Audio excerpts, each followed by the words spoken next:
50 জন মানুষকে হত্যা করা হয়েছে, প্রায় 1 ডজনের উপর মানুষ এখন আহত।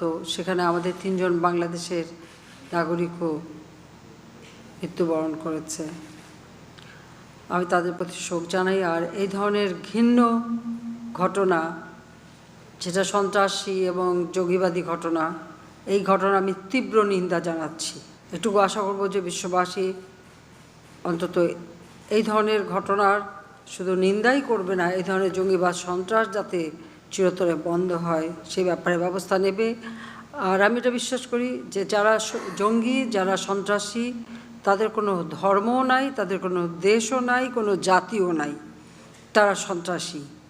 সন্ত্রাসীদেরকে সন্ত্রাসী হিসেবেই দেখতে হবে এবং তাদের প্রতি যথাযথ ব্যবস্থা নিতে হবে। আল্লাহ রাব্বুল আলামিনের কাছে শুকরিয়া আদায় করি যে আমাদের ক্রিকেট প্লেয়াররা তারা ওই মসজিদে তাদের নামাজ পড়তে যাওয়ার কথা তারা গিয়েছিল, কিন্তু ওখানে একজন আহত মহিলা তাদেরকে মসজিদের ভিতরে ঢুকতে দেয়নি, তারা কোনো মতে জীবনে বেঁচে যায়। আগামীতে যেখানে আমাদের ক্রিকেট টিম পাঠাবো, অন্তত তাদের নিরাপত্তার বিষয়টা আমরা ভালোভাবে পরীক্ষা নিরীক্ষা করেই আমরা পাঠাবো। আর আমাদের দেশে সবসময় যারাই খেলতে আসে তাদেরকে আমরা সবসময় যথাযথভাবে নিরাপত্তা দিয়ে থাকি।